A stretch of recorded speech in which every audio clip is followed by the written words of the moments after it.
B-2 split bomber दुनिया का ऐसा जहाज है जिसे चाह कर भी कोई मिसाइल तबाह नहीं कर सकता।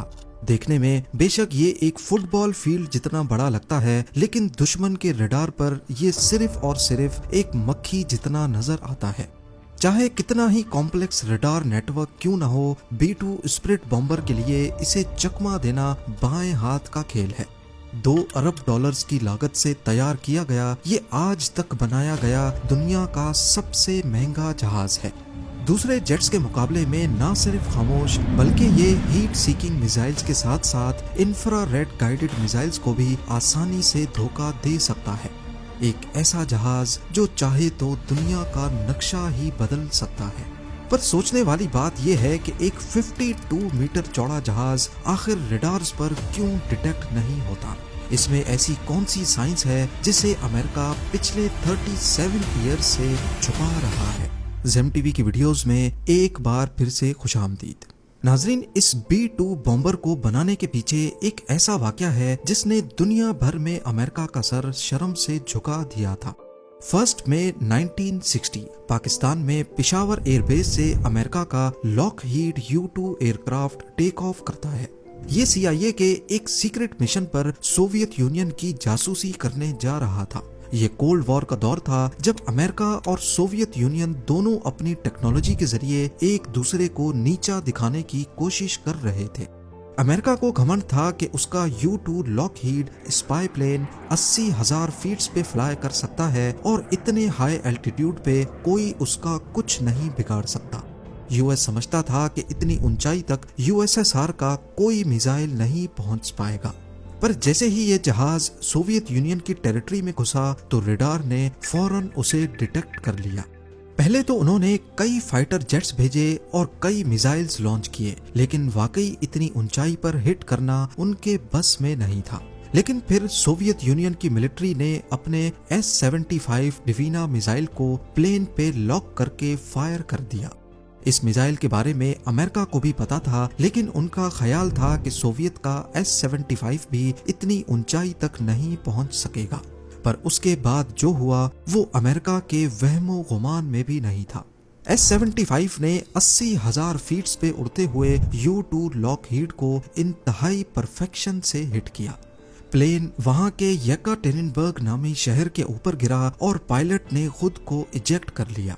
शुरुआत में अमेरिका ने कहा कि ये नासा का वेदर रिसर्च प्लेन था, लेकिन जब सोवियत यूनियन ने कैप्चर किए गए पायलट और U-2 का सर्विलेंस इक्विपमेंट दुनिया के सामने रखा तो अमेरिका की पूरी दुनिया में बड़ी बदनामी हुई। इस वाक़े ने दोनों मुल्कों को ठीक ठाक सबक दिया। इसके बाद रशिया यानी सोवियत यूनियन ने अपने एयर डिफेंस पे काम करना शुरू कर दिया और अमेरिका ने ऐसी टेक्नोलॉजी पर जो रडार के सामने लिटरली इनविजिबल हो जाए।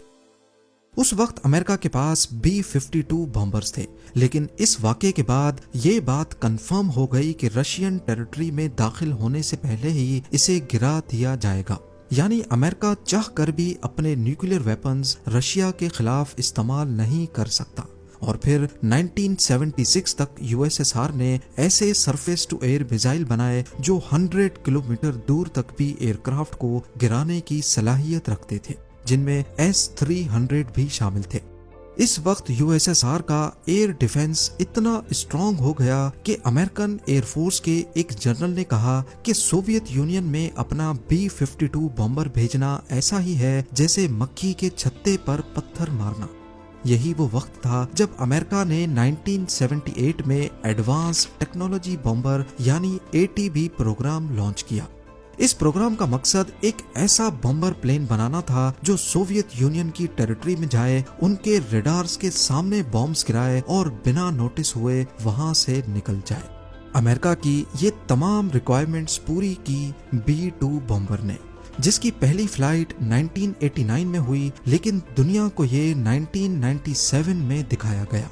B-2 की सबसे बड़ी खासियत उसकी रडार से बचने की सलाहियत है। इस एयरक्राफ्ट का एक एक कोना ऐसे डिजाइन किया गया है कि जब रडार के सिग्नल्स इस पर पड़ते हैं तो वो वापस रडार तक नहीं पहुंच पाते, यानी उन सिग्नल्स की डायरेक्शन बदल जाती है।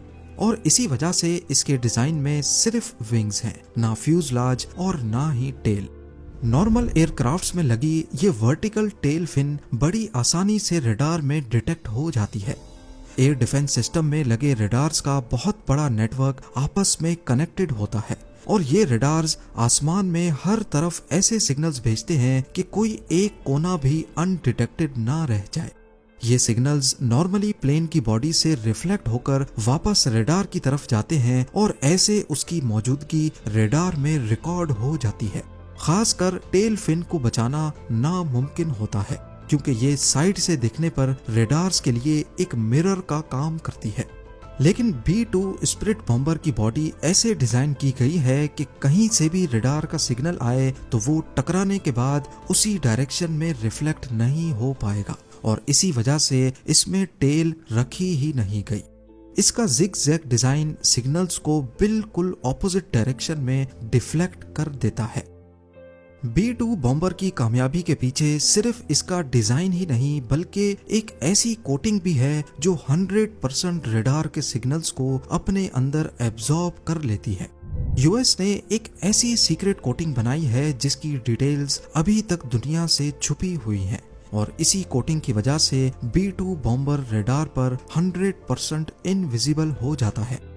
इसका रडार क्रॉस सेक्शन हैरत अंगेज तौर पे सिर्फ 0.0001 स्क्वायर मीटर है, यानी इसे डिटेक्ट करने का मतलब है आसमान में किसी मक्खी को डिटेक्ट करना। कंपेयर किया जाए तो रडार पर B-52 बॉम्बर एक 2 बेडरूम फ्लैट जितना नजर आता है, F-15 एक छोटे कमरे जितना, JF-17 एक सिंगल बेड जितना और रफाएल एक बड़े तकिए जितना नजर आता है। यानी B-2 बॉम्बर इन सब से 10 गुना बड़ा होने के बावजूद रडार पर सिर्फ एक मक्खी जितना दिखता है। एविएशन सिक्योरिटी की दुनिया में इस टेक्नोलॉजी को स्टेल्थ कहा जाता है और इसकी बुनियाद B-2 बॉम्बर से ही रखी गई। B-2 स्पिरिट बॉम्बर में सिर्फ दुश्मन के रडार से बचने की काबिलियत ही नहीं बल्कि इसका लो हीट सिग्नेचर इंफ्रारेड और हीट सीकिंग मिसाइल्स को भी चकमा दे सकता है। नॉर्मली एयर डिफेंस सिस्टम्स में इंफ्रारेड सर्वेलेंस सिस्टम्स भी होते हैं। ये सिस्टम जेट के पीछे से निकलने वाली हीट को डिटेक्ट करके कंफर्म करते हैं और फिर मिसाइल सिस्टम उसी हीट सिग्नेचर पर लॉक किया जाता है। लेकिन B-2 बॉम्बर के इंजन इसकी बॉडी के अंदर छुपाए गए हैं। जेट इंजन में कंबस्शन होने के बाद गर्माइश डायरेक्टली बाहर नहीं निकलती बल्कि पहले उसे बाहर की ठंडी हवा के साथ मिक्स किया जाता है, जिसकी वजह से B-2 बॉम्बर अपने पीछे कोई हीट सिग्नेचर नहीं छोड़ता और यही चीज B-2 को दुनिया का सबसे कम हीट सिग्नेचर छोड़ने वाला एयरक्राफ्ट बनाती है। ये ऐसा ही है कि अगर एक F-16 jet infrared surveillance system में 100 किलोमीटर दूर से डिटेक्ट हो जाता है तो वहीं B-2 बॉम्बर जब तक 10 किलोमीटर की रेंज में नहीं आएगा डिटेक्ट नहीं हो पाएगा। पर ये इतना नीचे उड़ता ही नहीं जो कभी इंफ्रारेड रडार पर भी डिटेक्ट हो सके। B-2 बॉम्बर हैरत अंगेज तौर पे 15,000 मीटर या फिर 50,000 फीट्स पे उड़ने की काबिलियत रखता है। इतनी ऊंचाई पर उड़ने की वजह से ये ना सिर्फ इंफ्रारेड रडार से बच सकता है बल्कि ऊपर एटमॉस्फेयर पतला होने के बायस जहाज पर ड्रैग कम पड़ता है और फ्यूल एफिशिएंसी बेहतर हो जाती है, जिसकी वजह से ये और ज्यादा डिस्टेंस ट्रेवल कर सकता है। अपने फुल टैंक में B-2 बॉम्बर 11,000 किलोमीटर का डिस्टेंस बड़ी आसानी से तय कर सकता है। अब यहाँ आपको लग रहा होगा कि इसका रडार और इंफ्रारेड सर्वेलेंस सिस्टम पे नजर न आना शायद यही इसकी खास बात है, लेकिन नहीं।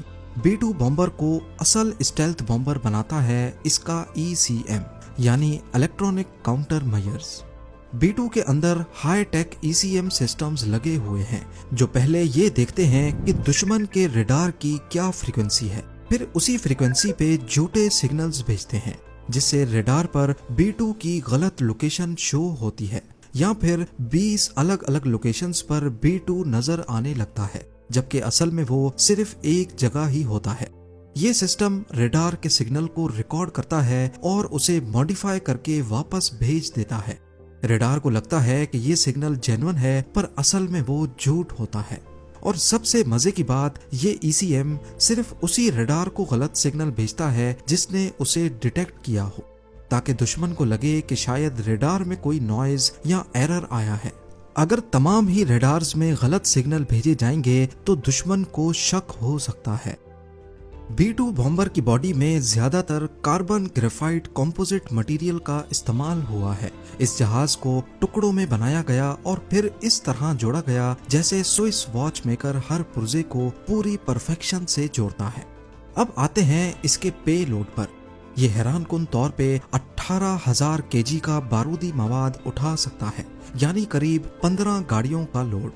ये अपनी बेली के अंदर 80 जेडएम्स छुपा सकता है, जो कि GPS गाइडेड बॉम्ब्स होते हैं, 16 B-83 न्यूक्लियर बॉम्ब्स और 16 AGM-158 जैसम मिसाइल्स, जो कि स्टेल्थ क्रूज मिसाइल्स होते हैं।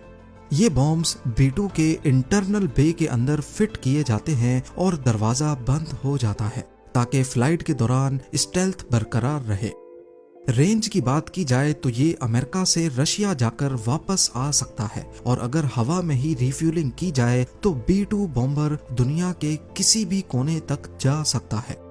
अफगानिस्तान वॉर के दौरान B-2 बॉम्बर ने USA में मिजोरी एयरफोर्स बेस से टेक ऑफ किया। 9,500 किलोमीटर का फासला तय करके अफगानिस्तान में बॉम्बिंग्स की और बिना लैंड किए वापस चला गया।